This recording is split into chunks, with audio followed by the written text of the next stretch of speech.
নমস্কার বন্ধুরা, বেঙ্গলি কিচেনে আমি আবারও চলে এসেছি। আর আজকে আমি আহ, আপনাদেরকে খুব একটা ছোট্ট রেসিপি করে দেখাবো। মানে কি হয়, মাছ খাওয়া হয়ে যায়, মাছের মুড়ো আমাদের বাড়িতে পড়ে থাকে। তো আমি জেনারেলি কি করি, মাছের মুড়ো বেড়ালকে দিয়ে দিই, বেড়াল খেয়ে নেয়। আজকে ভাবলাম না, আজকে আর বেড়ালকে দেবো না, আজকে আমি এই মাছের মুড়ো দিয়ে মুড়ি ঘন্ট কিভাবে আমি করি সেটাই আপনাদের সাথে শেয়ার করব। তাই দেখুন, এখানে রুই মাছের মুড়ো নিয়ে নিয়েছি, যেটাকে নুন হলুদ দিয়ে ভেজে একেবারে রেডি করে রেখে দিয়েছি। আর এখানে একটা জাস্ট একটাই আলু নিয়েছি, যেটা একদম খুব ছোট ছোট করে কুচি কুচি করে এইভাবে একদম ছোট টুকরো ছোট টুকরো করে নিয়েছি। আর হাফ টমেটো এইভাবে টুকরো করে নিয়েছি, ধুয়ে একেবারে রেডি করে রেখেছি। যেহেতু মুড়ি ঘন্ট করব, গোবিন্দভোগ চাল আমি নিয়ে নিয়েছি। আমি এখানে দুজনার মতন একেবারে কোয়ান্টিটি নিয়ে নিয়েছি। আপনাদের পরিবারের মেম্বার অনুযায়ী আপনারা পরিমাণ মতন নিয়ে নেবেন। এখানে আমি জাস্ট এই গ্লাসটা রয়েছে, এই গ্লাসে পুরো ফুল আমি কিন্তু গোবিন্দভোগ চাল নিয়ে নিই, এরকম হাফ নিয়েছি। এই পরিমাণ আমি চাল নিয়েছি। আপনাদের পরিবারের মেম্বার অনুযায়ী আপনাদের মানে পরিমাণ মতন আপনারা গোবিন্দভোগ চাল নিয়ে নেবেন, মাছের মাথাও নিয়ে নেবেন, আবার আলুও নিয়ে নিতে পারেন। তো যাই হোক, এই হচ্ছে ব্যাপার। এই রান্নাটা করার জন্য যে যে জিনিসগুলো লাগবে সেগুলো আমি নিয়ে নিয়েছি। আর এখানে আমি একটা মশলা রেডি মানে করব, যে মশলাটা আমি এখানে দেব সেটাও আমি এখানে রেডি করে নিয়েছি। তা এই মশলাটা পেস্ট করার আগে আপনাদেরকে বলে দেবো এখানে আমি কী কী নিয়েছি। তো আমি শুরু করি, গ্যাস অন করে নিলাম। আচ্ছা, গ্যাস অলরেডি অন করে নিয়েছি, আর তার আগে আমি কড়াইটা গরম করে নিয়েছি। এখন আমি এখানে তেল দিয়ে দেবো, সর্ষের তেল দিয়ে দিলাম।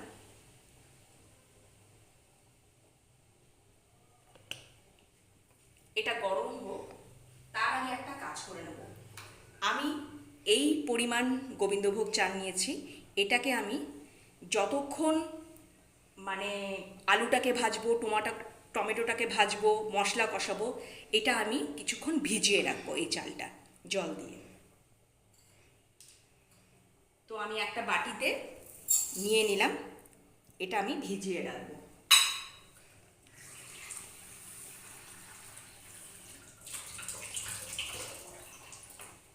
এটা ততক্ষণ ভিজুক, তারপর তেলটাও আমার গরম হচ্ছে। আপনারা কি করতে পারেন, আপনারা যেটা করতে পারেন, আমি মানে আজকে যতটা চালের পরিমাণটা নিয়েছি সেইটা দেখানোর জন্য আমি চালটা কিন্তু এখন ভেজালাম। আপনারা পরিমাণ মতন গোবিন্দভোগ চাল নিয়ে নেবেন, এবং আপনারা মোটামুটি 1 ঘন্টা আগে চালটাকে ভালো করে ভিজিয়ে তারপরে সুন্দর করে ধুয়ে, জল পাল্টে পাল্টে ধুয়ে তারপরে ছেঁকে একেবারে রেডি করে নেবেন। আচ্ছা, আমি এখন চালটাকে ভিজিয়ে রাখলাম, আমার তেলটা গরম হয়ে এসছে। এবার আমি যেটা করব, কেটে ধুয়ে রাখা এই ছোট্ট ছোট্ট আলুর টুকরোগুলো আর টমেটো টুকরোগুলো এখানে দিয়ে দেবো। এখানে আপনারা ফোড়ন হিসাবে গোটা গরম মশলা ইউজ করতে পারেন, কিন্তু আমি এখানে গোটা গরম মশলা আগে দেব না, আমি আগে আলু আর টমেটোটাকে ভেজে নেব।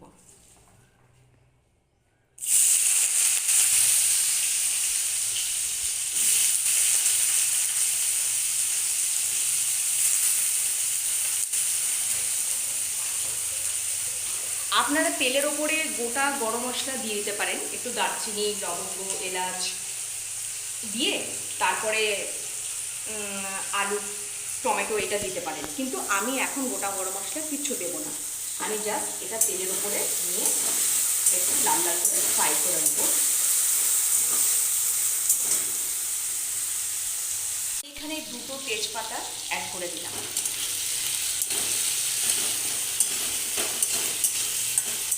একটু হালকা মানে ব্রাউন ব্রাউন ভাজা হোক, বাদামি কালার একটু ভাজা ভাজা হয়ে আসবে, তারপর ফিরে আসছি। আমি একটা জিনিস বলে নিই, এখানে আমি একটা মশলা পেস্ট করে নেব, তার আগে আপনাদেরকে দেখিয়ে দিই। এখানে হাফ টুকরো টমেটো নিয়েছি। দেখুন আমি এখানে যে যতটা পরিমাণ এখানে আমি রান্নাটা করব সেই মতন আমি মশলা কিন্তু নিয়েছি। রান্না কম অথচ মশলা বেশি, ওতে কিন্তু অন্যরকম হয়ে যায়, টেস্ট একদমই বাজে হয়ে যায়। সেজন্য আপনারা চেষ্টা করবেন যতটা পরিমাণে আপনাদের সবজি থাকবে, যে কোনো রেসিপি, যে কোনো রান্না আপনারা করার সময় একটু খেয়াল রাখবেন যে মশলাটা যেন ঠিকঠাক পরিমাণে হয়। তো আমি এখানে হাফ টুকরো টমেটো নিয়েছি, এইভাবে কেটেছি। হাফ টুকরো পেঁয়াজ নিয়েছি, ছোট সাইজের পেঁয়াজ, সেটাকেই হাফ টুকরো নিয়েছি। এখানে ওই 3 থেকে 4টে কোয়া রসুন নিয়েছি। আমাদের ঝাল অনুযায়ী আপনাদের ঝাল অনুযায়ী আপনারা কাঁচা লঙ্কা দিয়ে নেবেন।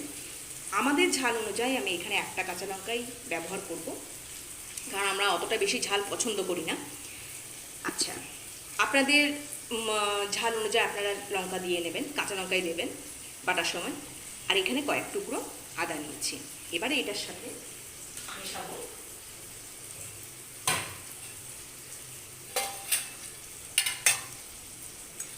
এই 1 চামচ মতন জিরের গুঁড়ো, আর একটু সামান্য দেব।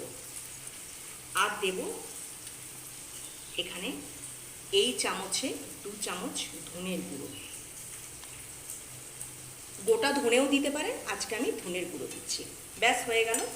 আর হ্যাঁ, আর দেব একসাথেই, এটাকে পেস্ট করে নেব। সামান্য হলুদ দিয়ে দিলাম, সামান্য লবণ, এখনকার মতন আমি লবণটা দিয়ে এটাকে মিক্স করব। আর দেব, আর কিন্তু আরেকটা জিনিস, এটা হচ্ছে এখানে জাস্ট অল্প এই 1 টুকরো মতন দারচিনি,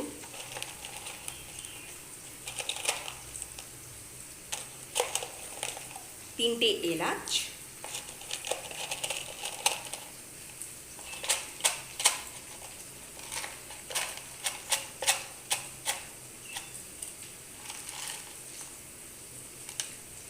আর 3-4টে লবঙ্গ একসাথে পেস্ট করে ফিরে আসব। আর তার আগে বলে দিই, এখানে কিন্তু কোনো রকম জল আমি মেশাবো না।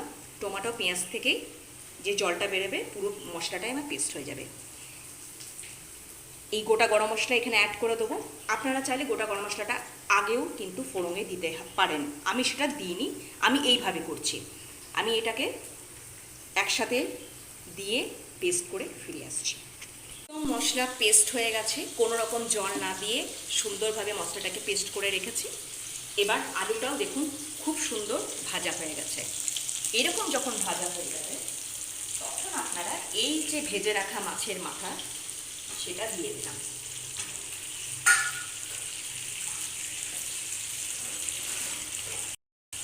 এবারে আপনারা যেটা করবেন, এই মাছের মাথাটা একটু খুন্তি দিয়ে হালকা চাপ দিয়ে দিয়ে একটু ভেঙে টুকরো টুকরো করে দেবেন।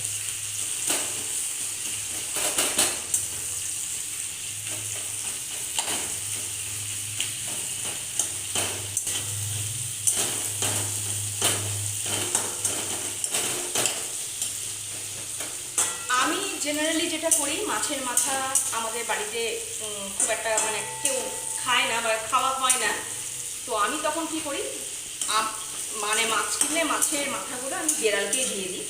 তো আজকে মনে হলো যে অনেক দিন মুড়ি ঘন্ট খাই না, তো আজকে ভাবলাম মুড়ি ঘন্ট একটু করি আর আপনাদের সাথে একটু শেয়ারও করি। আমি কি পদ্ধতিতে মুড়ি ঘন্টটা করি সেটাই আপনাদের সাথে শেয়ার করছি। আচ্ছা, গ্যাসটাকে আমি মিডিয়াম ফ্লেমে করে নিয়ে এবার আমি মশলাটাকে দিয়ে দেবো।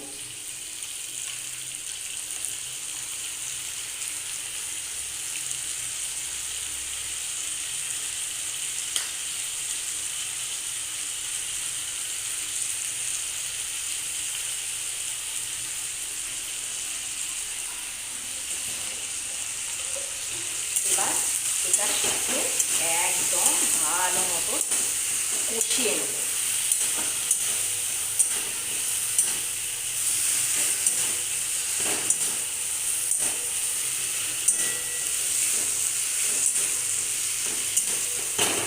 বন্ধুরা, আমি একটা কথা বলে নিই, এখানে যেহেতু আমি আলুটাকে একদম ছোট ছোট টুকরো টুকরো করে নিয়েছি, আপনারা যদি এখানে আলু দেন তাহলে এইভাবে কিন্তু ছোট ছোট টুকরো টুকরো করে নেবেন। এবারে আমি একটা যেটা করব, প্রথমে আমি আলুটাকে মোটামুটি 80% বা 70% সিদ্ধ করে নেব।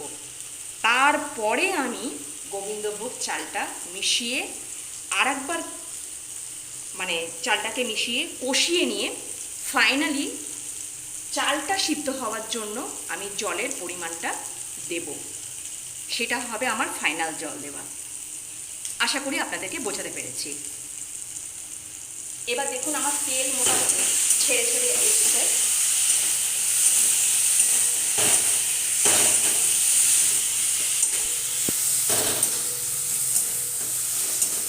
এবার আমি যেটা করবো, এখানে মশলা ধোয়ার যে বাটির জলটা খুব কম পরিমাণ, আমার বেশি জল লাগবে না এটাতে।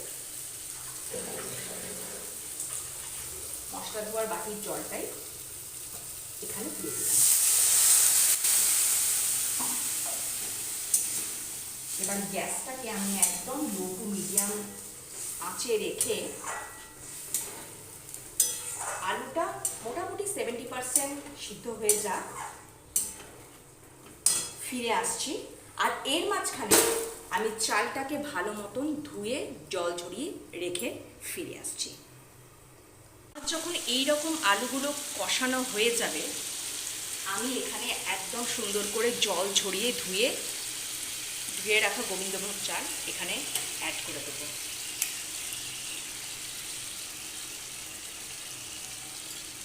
আমার আলু মোটামুটি সেদ্ধ হয়ে গেছে, বেশি সেদ্ধ করা যাবে না আলুটা। এবার এটাকে চালটাকে একটু কষিয়ে নেব।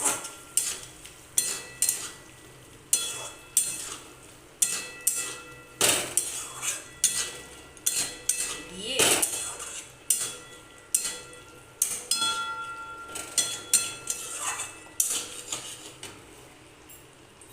আমি এই গ্লাসে যতটা পরিমাণ চাল নিয়েছি, আপনাদেরকে প্রথমেই দেখিয়ে নিয়েছি, আমি ততটা তার থেকে দ্বিগুণ পরিমাণ জল এখানে আমি দেব।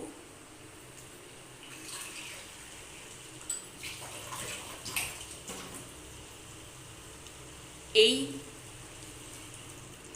দিলাম, আর এই পরিমাণ জল দিয়ে দিলাম। চেষ্টা করবেন যতটা চাল নিয়েছেন তার দ্বিগুণ পরিমাণ। যদি এক কাপ চাল নেন তাহলে 2 কাপ জল দিতে হবে। এই মেজারমেন্টে যদি করেন তাহলে সুন্দর একদম ঝরঝরা হবে, একদম পুরো ঘেটে যাবে না চালটা, সুন্দর ঠিকঠাক সিদ্ধ হয়ে যাবে। এবার আর কিচ্ছু করব না, শুধু ঢাকা দিয়ে রেখে দেবো। চালটা সিদ্ধ হওয়ার অপেক্ষায় রইলাম। ফাইনাল লুকটা কিছুক্ষণ পরে এসে দেখাচ্ছি।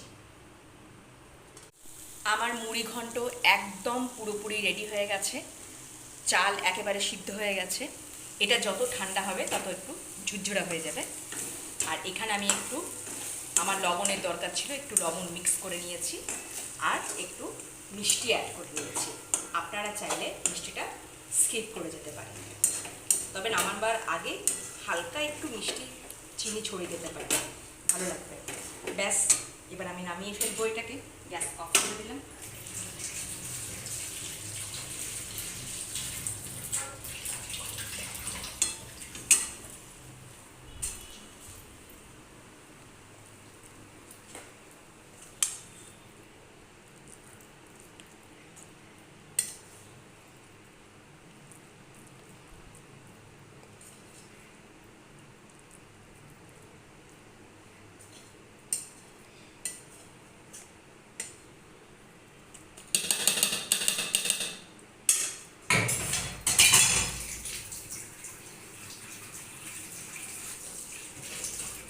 আমার একদম মুড়ি ঘন্ট রেডি হয়ে গেছে।